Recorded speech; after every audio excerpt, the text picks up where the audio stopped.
പാർലമെന്റിലെ സുരക്ഷാ വീഴ്ചയിൽ ഇരുസഭകളും ഇന്നും പ്രക്ഷുബ്ധമാകും.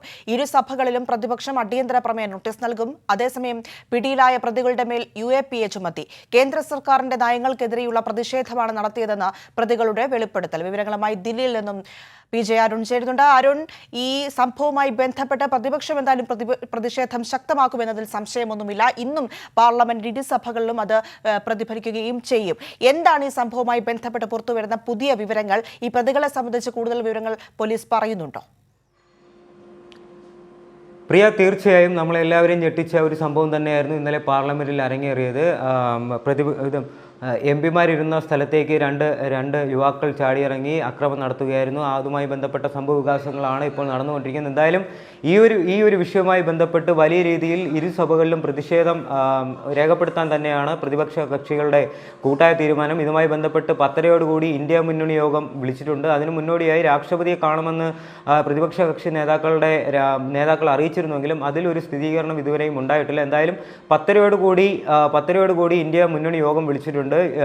അതിനു മുന്നോടിയായി പ്രതിപക്ഷ MP മാരായ AA റഹീം, Sivadasan MP, TN Prathapan, KC Venugopal ഉൾപ്പെടെയുള്ള പ്രതിപക്ഷ കക്ഷി നേതാക്കൾ, പ്രതിപക്ഷത്തുള്ള പ്രമുഖ നേതാക്കൾ സഭ നിർത്തിവെച്ച് ഈ സുരക്ഷാ പ്രശ്നം ചർച്ച ചെയ്യണമെന്ന് ആവശ്യപ്പെട്ടുകൊണ്ട് അടിയന്തര പ്രമേയ നോട്ടീസ് നൽകിയിട്ടുണ്ട്. എന്തായാലും ഇതുമായി ബന്ധപ്പെട്ട് നമുക്കറിയാം, ഏറ്റവും അവസാനമായി അറിയാൻ കഴിയുന്നത് എന്തായാലും ഈ ഒരു ഇന്ത്യ മുന്നണി യോഗം കഴിയുന്നതോടുകൂടി ഈ ഒരു പാർലമെന്റിനകത്ത് പോലും അംഗങ്ങൾ സുരക്ഷിതമല്ല.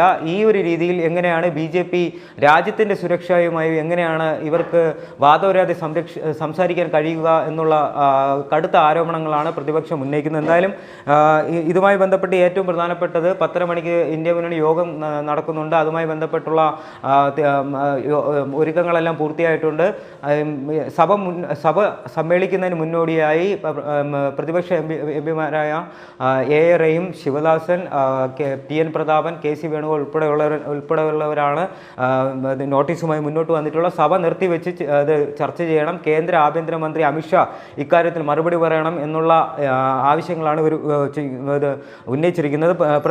പ്രധാനപ്പെട്ട ഒരു കാര്യം പ്രിയ സൂചിപ്പിച്ച പോലെ തന്നെ ഈ പ്രതികളുടെ മേൽ UAPA, ഇന്നലെ പിടികൂടിയ 4 പ്രതികളുണ്ട്. ആ പ്രതികളുടെ മേൽ UAPA ഇപ്പോൾ ചുമത്തിയിട്ടുണ്ട്. നിയമവിരുദ്ധ പ്രവർത്തന നിരോധന നിയമത്തിലെ വകുപ്പുകൾ പ്രകാരം ഇന്ത്യൻ ശിക്ഷാ നിയമത്തിലെ 120B, 452 വകുപ്പുകൾ പ്രകാരമാണ് ഡൽഹി പോലീസിൻ്റെ പ്രത്യേക സെൽ കേസ് രജിസ്റ്റർ ചെയ്തിട്ടുള്ളത്. MP മാരും സന്ദർശകരും തമ്മിലുള്ള സമ്പർക്കം കുറയ്ക്കുന്നതിന് പുതിയ പ്രോട്ടോകോൾ ഉൾപ്പെടെയുള്ള സുരക്ഷാ പ്രോട്ടോകോൾ ഉൾപ്പെടെയുള്ളത് പരീക്ഷിക്കുവാൻ തീരുമാനിച്ചിട്ടുണ്ട്. മാധ്യമങ്ങളോട് സംസാരിക്കുന്നതിന് പ്രത്യേക സ്ഥലം സജ്ജീകരിച്ചിട്ടുണ്ട്. MP മാർക്കുള്ള സ്മാർട്ട് ID കാർഡുകളും ആളെ തിരിച്ചറിയാനുള്ള സംവിധാനങ്ങളും സംബന്ധിച്ച നിർദ്ദേശങ്ങൾ ലോക്സഭ സെക്രട്ടേറിയറ്റ് പുറത്തിറക്കിയിട്ടുണ്ട്. എന്തായാലും ഇപ്പോൾ പിടിയിലായ പ്രതികളുടെ മേൽ രാജ്യദ്രോഹ കുറ്റം ഉൾപ്പെടെയുള്ള UAPA ഉൾപ്പെടെയുള്ള വകുപ്പുകൾ ചേർത്തായിരിക്കും ഇപ്പോൾ അന്വേഷണം പുരോഗമിക്കുന്നത്. എന്തായാലും ഈ 6 പേരല്ല, ഇതിൻ്റെ പിന്നിൽ കൂടുതൽ ആൾക്കാരുണ്ടോ എന്നുള്ള രീതിയിലാണ് അന്വേഷണം പുരോഗമിക്കുന്നത്. സിഗ്നൽ ആപ്പ് വഴിയാണ് ഇവർ ആശയവിനിമയം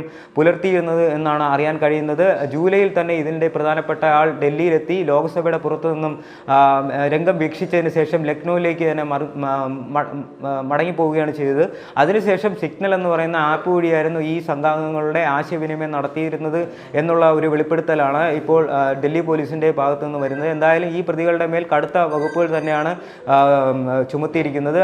ആ അന്വേഷണം ആ ഒരു രീതിയിൽ തന്നെ മുന്നോട്ട് പോകുമ്പോഴും ഇതിൽ കൃത്യമായ ഒരു അന്വേഷണം നടത്തി യഥാർത്ഥ കുറ്റവാളികളെ പുറത്തു കൊണ്ടുവരണമെന്നാണ് പ്രതിപക്ഷം ആരോപിക്കുന്നത്. കാരണം ഭരണപക്ഷയിൽപ്പെട്ട BJP MP നൽകിയ പാസുമായിട്ടാണ് ഈ യുവാക്കൾ പാർലമെന്റിനകത്ത് കടന്നത്.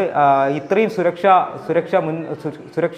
വേലികളെല്ലാം കടന്ന്, സുരക്ഷാ പരിശോധനകൾ കടന്ന് എങ്ങനെ ഈ യുവാക്കൾക്ക് അകത്ത് കടക്കാനായി എന്നുള്ള ചോദ്യമാണ് പ്രധാനമായും ഉന്നയിക്കുന്നത്. എന്തായാലും ഇക്കാര്യത്തിൽ ഇതുവരെയും കേന്ദ്ര സർക്കാരിൻ്റെ ഭാഗത്തു നിന്ന് ഔദ്യോഗികമായ വിശദീകരണം വന്നിട്ടില്ല.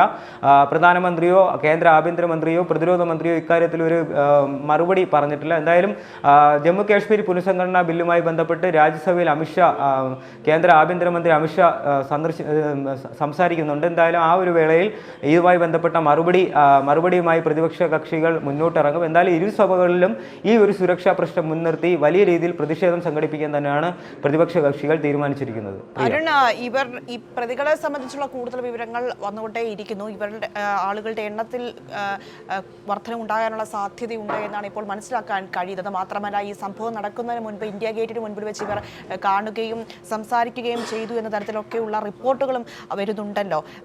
ഇവരെ സംബന്ധിച്ച്, ഇവർക്ക് പാസ് നൽകിയവരെ സംബന്ധിച്ചൊക്കെയുള്ള ദുരൂഹത ഇപ്പോഴും നിലനിൽക്കുന്നുണ്ട്. കഴിഞ്ഞ ദിവസം BJP MP-യുടെ പേര് വരുന്നുണ്ടായിരുന്നു ഇതുമായി ബന്ധപ്പെട്ട. ഇതിൻ്റെയൊക്കെ ഒരു വസ്തുത സംബന്ധിച്ചുള്ള കാര്യങ്ങൾ അതെങ്ങനെയാണ് മനസ്സിലാക്കേണ്ടത്? തീർച്ചയായും, കാരണം ഇതിൽ കൃത്യമായ ഒരു സുരക്ഷ പാളിച്ച എന്തെന്ന് വെച്ചാൽ, ഇതിൽ BJP MP-യുടെ ഭരണകക്ഷി രാജ്യം ഭരിക്കുന്ന BJP-യുടെ പേരിലുള്ള BJP-യുടെ ഭാഗത്ത് നിൽക്കുന്ന MP-യുടെ പേരിലാണ് പ്രവേശന പാസ് ഇവർക്ക് അനുവദിച്ച് കിട്ടിയിരിക്കുന്നത്. ഈ ഒരു കൃത്യമായി ഇവർ 6 മാസത്തോളം ഈ MP-യുമായി സമ്പർക്കം പുലർത്തിയെന്നതായാണ് അറിയാൻ കഴിയുന്നത്. അപ്പോൾ പോലും അന്വേഷണ ഏജൻസികളോ അല്ലെങ്കിൽ സുരക്ഷാ ഏജൻസികളോ ഇക്കാര്യത്തിൽ ഒരു റിപ്പോർട്ടോ അല്ലെങ്കിൽ ആ ഒരു നിർദ്ദേശമോ നൽകിയിരുന്നില്ല. കാരണം നമുക്ക് ഇന്നലെ തന്നെ അറിയാം, പാർലമെന്റ് ഭീകരാക്രമണത്തിന്റെ വാർഷിക ദിനത്തിലാണ് ഇങ്ങനെ ഒരു സംഭവം അരങ്ങേറിയത്. എന്തായാലും വളരെ ദൗർഭാഗ്യകരമായ ഒരു സംഭവമായിരുന്നു. ഇതുമായി ബന്ധപ്പെട്ട് കൃത്യമായി അന്വേഷണ ഏജൻസികൾ മുന്നറിയിപ്പ് നൽകിയിരുന്നതുമാണ്. അപ്പോഴാണ് ഈ ഒരു സുരക്ഷാ വീഴ്ച സംഭവിച്ചിരിക്കുന്നത്. എന്തായാലും ഈ CRPF ഡയറക്ടർ അനീഷ് ദയാൽ സിംഗിൻ്റെ കീഴിൽ മറ്റ് സുരക്ഷാ ഏജൻസി അംഗങ്ങളെയും ഉൾപ്പെടുത്തിയാണ് ഇപ്പോൾ ഉന്നതതല അന്വേഷണം ആരംഭിച്ചിട്ടുള്ളത്. ഒരു സമിതി ഇതുമായി ബന്ധപ്പെട്ട് രൂപീകരിച്ചിട്ടുണ്ട്. വീഴ്ചകൾ കണ്ടെത്തി തുടർ നടപടി ശുപാർശ ചെയ്യാനാണ് പാർലമെന്റിനകത്ത് നടന്ന ഈ ഒരു സുരക്ഷാ പാളിച്ചയുമായി ബന്ധപ്പെട്ട് CRPFന്റെ തലവന് തന്നെ ചുമതല നൽകിക്കൊണ്ട് ഒരു ഉന്നതതല അന്വേഷണം നടത്തി BJP സർക്കാർ ഇപ്പോൾ മുഖം രക്ഷിക്കാൻ ശ്രമിക്കുന്നുവെങ്കിലും ഈ ഒരു പാർലമെന്റ് ഭീകരാക്രമണ ദിനത്തിൽ, ആ ഒരു വാർഷിക ദിനത്തിൽ ഇത്രയും മുന്നറിയിപ്പുകൾ ഉണ്ടായിരുന്ന ഒരു സ്ഥലത്ത് എങ്ങനെ ഇത്രയും സുരക്ഷാ മാനദണ്ഡങ്ങളെല്ലാം മറികടന്ന് എങ്ങനെ സാധാരണക്കാരായ 2 യുവാക്കൾക്ക് ഈ ഒരു സന്ദർശക ഗാലറിയിൽ എത്താനായി? അപ്പോൾ പോലും ഈ ഒരു പുതുതായി നിർമ്മിക്കപ്പെട്ട പാർലമെന്റ് സുരക്ഷ ഉൾപ്പെടെയുള്ള ആശങ്കകൾ ഭരണകക്ഷിയിൽ ഉൾപ്പെടെയുള്ള MP-മാരും ഇപ്പോൾ പങ്കുവയ്ക്കുന്നതായുള്ള വാർത്ത വരുന്നത്. ശിവസേന MP അദ്ദേഹത്തിൻ്റെ പേര് ഓർമ്മയില്ല. എന്തായാലും അദ്ദേഹത്തിൻ്റെ പ്രതികരണം വന്നിട്ടുണ്ടായിരുന്നു. കുറച്ച് മിനിറ്റുകൾക്ക് മുമ്പാണ് വന്നത്. അദ്ദേഹം പോലും ശിവസേനയുടെ BJP-യുടെ കക്ഷിയിൽപ്പെടുന്ന ശിവസേന ഉൾപ്പെടെയുള്ള നേതാക്കളിൽ നിന്ന് പോലും വലിയ രീതിയിലുള്ള ഒരു ആശങ്കയാണ് ഭരണപക്ഷത്തു നിന്നും പ്രതിപക്ഷത്തിനും വലിയ രീതിയിലുള്ള ഒരു ആശങ്ക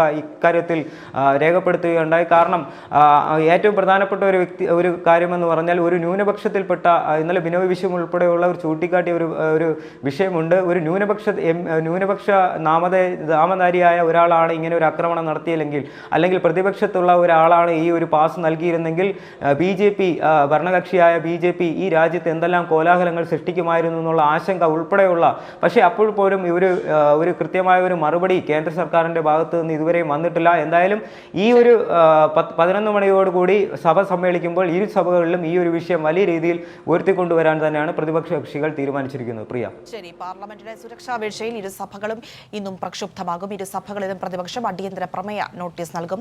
അതേസമയം പിടിയിലായ പ്രതികളുടെ മേൽ UAPA ചുമത്തി. വിശദാംശങ്ങളാണ് അരുൺ ദില്ലിയിൽ നിന്നും നൽകിയത്.